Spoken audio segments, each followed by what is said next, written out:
This is your News Now, Sports. Week 5 of the high school football season rolls on today with a conference clash in Delphos as St. John's plays host to Versailles. The Blue Jays have dropped 3 straight and are still searching for their first MAC win, while Versailles sets their sights on back-to-back victories. To Stadium Park we go. Versailles dominated last year's matchup between these two teams, shutting out the Jays 27-0. First quarter, Versailles driving. Ryan Martin rolls to his left and drops a dime to Michael Stammen for 6. The Tigers missed the PAT though, so it's 6-0 early. St. John's would answer right away as Brady Parrish pitches to Devin Lindeman, who weaves his way to pay dirt. The Jays would hit their extra point to take a 1-point lead, but the ensuing Versailles drive goes right down the field and is capped off by this Ryan Martin QB keeper. Versailles improves to 2-1 in the MAC as they get a huge road win. The Tigers take it 25-14. To the tennis courts we go as the WBL girls tennis tournament takes place at UNOH today. Semis in the first singles bracket. Shawnee's Arya Patel rips a forehand winner as she moves to the finals with a straight set victory. Other side of the bracket, Bath's Esther Bolin is strong at the net for the point. She wins both the semis and finals in straight sets to claim the first singles crown. Second singles semifinals now. Shawnee's Kunmi Ojo cranks a forehand for the point as she moves to the finals with a straight set win. But just like her teammate, she would fall to a bowl, and as Ruby smashes a forehand of her own right there, Ruby Bolin does not lose a set en route to a second singles crown. First doubles semifinals now. Walpock's Casey Minig smashes one home at the net. She and partner Alyssa Good advance to the finals with a 7-5-6-1 win. Other side of the bracket, Shawnee's Lotus Way with a beautiful slice for the point. Way and partner Katie Clark advance to the final where they would take the first doubles title in straight sets.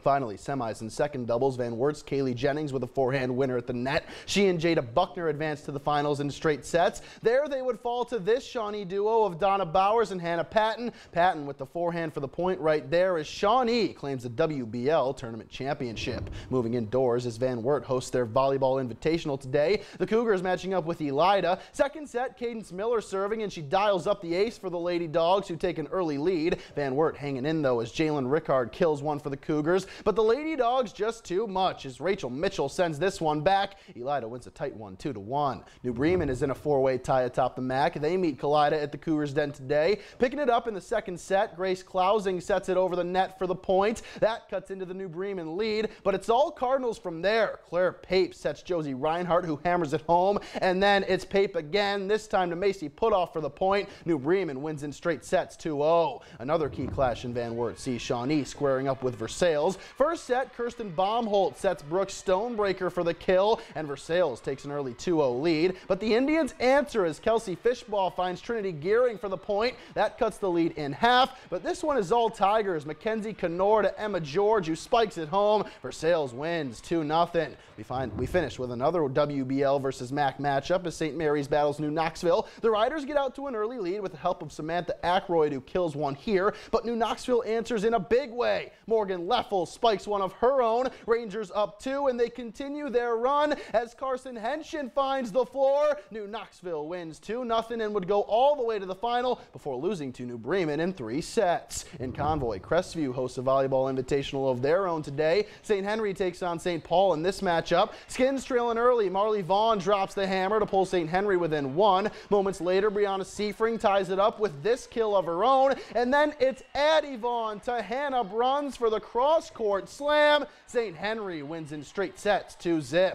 Staying at Ray Etzler Gymnasium as one-loss Ottawa Glandorf meets Marion Local. First set, Rihanna Schimmeler to Maya Ellerbrock, who finds the hole for the point. Titans up early, but the Flyers answer. Heidi Rethman sets up Kinsey Toby for the kill and the point, but it is not enough as Claire Eden serves up an ace. OG rolls to a 2-0 win. The Titans win not only the match, but the tournament as well, taking down St. Henry in the final. To the pitch we go. It's homecoming at Temple Christian as the Pioneers host Bath. First half, no score. Long ball in behind the D springs Keaton Lyles, who settles it down before blasting it top shelf. One of his 2 goals on the afternoon as Bath breaks the ice. Less than 30 ticks to go now, first half. Look at this strike from Miguel Reyes. From well outside the box, he cracks one bar down and in. A magnificent goal from the big man showing off his power as Bath spoils Temple's homecoming with a 4-0 win.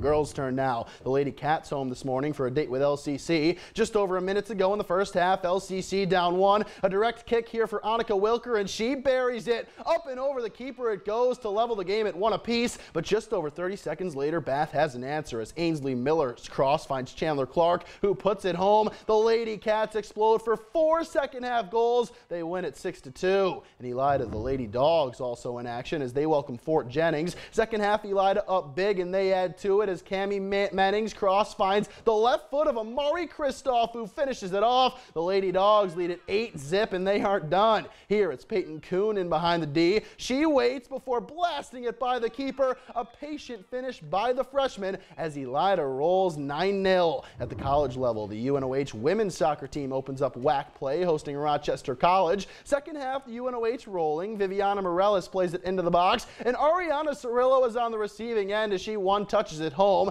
That puts the Racers up 9-0 later in the first half. The ball finds Julienne Roy in the box, who lifts one over the keeper for her second of the day. The Racers roll 11-0. We finish back on the gridiron as the University of Findlay is home this afternoon against GMAC foe Alderson Broaddus. Opening drive of the game for the Oilers. They go right down the field, and Nate Slagle takes it in untouched from 24 yards out. One of his 4 scores on the day to make it 7-0 home team. Next Findlay possession. Matt Winsler stands tall in the pocket before firing on the money to Ruben Flowers. The Lima senior grad takes it 42 yards to the crib, and just like that, the Oilers are rolling up 14-0. Alderson Broaddus punting here, and the snap sails way over the punter's head. Colin Robertson on his horse. He beats the punter to the football, diving on it in the end zone for the Oilers touchdown. Everything working today for Findlay as they get their first conference win in dominant fashion, 75-28, Leslie. All right, Matt, thank you. Still ahead, it's not the Lion King, but it's the next best thing. The Denver Zoo welcomes a new baby lion. The adorable footage you have to see next.